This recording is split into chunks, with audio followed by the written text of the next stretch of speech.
SSC board, Maharashtra state, Marathi अक्षर भारती, इयत्ता 10वी, द्वितीय भाषा, युनिट नंबर 3, रंगसाहित्याचे. रंगसाहित्याचे हा पाठ एका अनामिक लेखकाने लिहिलेला आहे. प्रस्तुत पाठातून विविध साहित्य प्रकारांचा परिचय अत्यंत मजेदार पद्धतीने करून देण्यात आला आहे. ह्या पाठाचा नायक आहे सुश्रुत नावाचा विद्यार्थी. सुश्रुतच्या वर्गाची सहल भिलार या पुस्तकाच्या गावाला नेण्याचे ठरल्यावर त्याचे शिक्षक भिलार गावची माहिती सांगतात व त्याबद्दलची फिल्मही विद्यार्थ्यांना दाखवतात. सहलीच्या विचाराने उत्साहित आणि आनंदित झालेला सुश्रुत त्याच्या झोपेतही हल्ली स्वप्न बघायला लागलाय. कशाची स्वप्न? तर निरनिराळ्या साहित्य प्रकारांची पुस्तकं मुला मुलींचा वेश घेऊन त्याच्या स्वप्नात त्याला भेटायला आल्याचा. मग आपण पण त्याच्या स्वप्नात डोकवूया जरा. तुम्ही सगळे कोण आहात? अरे, असा घाबरतोस काय? हे सगळे आपलेच मित्र आहेत. सगळ्यांशी चांगली मैत्री होईल तुझी. माझी ओळख तर तुला लहानपणापासूनच आहे. अरे, मी आहे कथा. गोष्ट हे माझं दुसरं नाव. आपली ओळख कशी काय? आईच्या आजीच्या तोंडून इसाबनीती, पंचतंत्र, अकबर बिरबल अशा गोष्टी ऐकत ऐकत तुम्हाला मला वाचायची सवय लागते ना.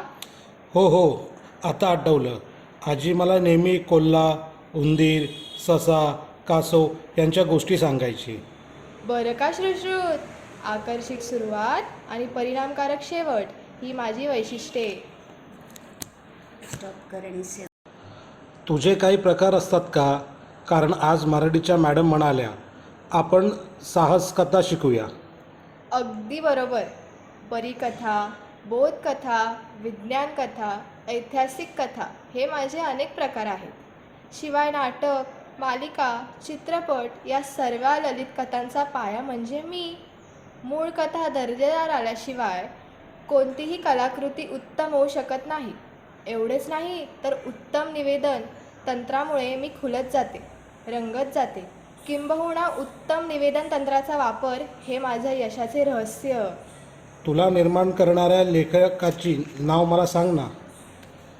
य गो जोशी, वि स खांडेकर, विभावरी शिरूरकर, व्यंकटेश माडुळकर, व पु काळे, शंकर पाटील, अण्णाभाऊ साठे, बाबूराव बाबुल, द मा मिराजदार यांच्यासारख्या अनेक नामवंत लेखक लेखिका यांनी आपल्या उत्तम कथांनी मराठी वाचकांचं तृप्त केलं. किती सुंदर. आता ही ताई कोण बरं? काय सुश्रुत, आवडली का कथा? मी कादंबरी, कथेची थोरली बहीणच म्हण हवं तर. कादंबरी म्हणजे खरं तर मोठी कथाच, पण माझा आवाका कथेपेक्षा फार मोठा. मोठा म्हणजे किती ग? अरे, माझ्यात खूप पात्र असतात. त्याचा परस्पर संबंध असतो. विविध घटना प्रसंगातून माझे कथानक हळूहळू उलगडत जाते. वाचता वाचता माझ्यातील पात्र तुम्हाला ओळखीची वाटू लागतात, आपल्यातीलच भासू लागतात. अनेक अनपेक्षित वळणं घेत घेत मी वाचकांची उत्कंठा वाढवते. आता या कथानकात पुढे काय होईल याचा विचार करत वाचक माझ्यात गुंतून जातो व रममाण होतो. खरंच तुझा आवाका खूपच मोठा आहे. बरं का सुश्रुत, साहित्य क्षेत्रातील सर्वोच्च मानाचा ज्ञानपीठ पुरस्कार वि स खांडेकर यांच्या ययाती या कादंबरीला मिळाला. तेव्हा मराठी माणसाचा ऊर अभिमानानं भरून आला. सुश्रुत, ओळखलंस का मला? अरे, मी आहे कविता. आपली तर फार पूर्वीपासून चांगलीच ओळख आहे, नाही का? तुमच्या पाठ्यपुस्तकातल्या सगळ्या कविता तुम्ही तालासुरात म्हणता. हो ताई, मला आठवतंय. ही आवडते मज मनापासून शाळा आणि श्रावणमासी हर्ष मानसी या माझ्या आवडत्या कविता. छान सुश्रुत. माझं रूप छोटंसं, आटोपशीर, मोजक्या शब्दात मोठा आशय व्यक्त करणं हे माझं वैशिष्ट्य. यमक, अनुप्रास अशा शब्दालंकारांनी माझं बाह्यरूप आणि उपमा, उत्प्रेक्षा, रूपक यांसारख्या अर्थालंकारांनी माझं अंतरंग सजवून कवी मला अधिक आशय गर्भ करतात. मॅडम नेहमी सांगतात कवितेची शब्दरचना अर्थपूर्ण व चपकल असते. कल्पनांचा सुंदर आविष्कार कवितेत असतो. हे बरोबर ना? अगदी बरोबर. आणखी काय माहीत आहे शिशू तुला? ताई, मला असं वाटतं संगीतकारांनी स्वरराज चढवला की तुझं गाण्यात रूपांतर होतं. कारण तुला मी पाठ्यपुस्तकात वाचतो आणि सी डीमधून, चित्रपटांमधून ऐकतो सुद्धा. छान निरीक्षण आहे हं तुझं. बरं, मला एक सांग, तुझ्या शाळेत मराठी दिन साजरा करतात का? हो, करतात ना.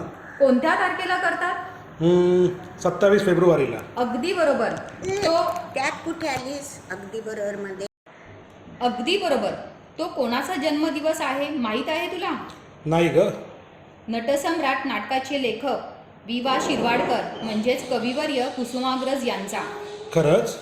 कुसुमाग्रजांबरोबरच केशवसूत, बालकवी, बाभा बोरकर, बासी मर्ढेकर, शांता शेळके, इंदिरा संत, सुरेश भट, नामदेव ढसाळ, नारायण सुर्वे अशा अनेक कवी कवयित्रींनी मला आपल्या प्रतिभेने सजवले. संत काव्यापासून पंतकाव्य, मध्ययुगीन काव्य, शाहिरी काव्य अशी वळणे घेत आधुनिक काळात मी मुक्त छंदाचे रूप धारण केले आहे. अरे सुश्रुत, ओळखलंस का मला? तू कोण आहेस रे? माझ्याकडे बघ म्हणजे तुला कळेल. अरे नाटक दादा तू?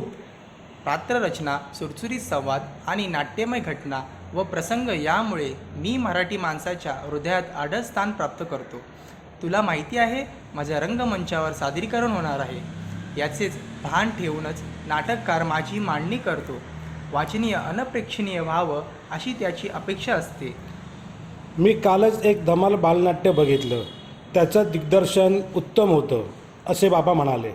वा, छान. अरे, दिग्दर्शनासाठी मला दिग्दर्शित करणे हा आनंददायी अनुभव असतो.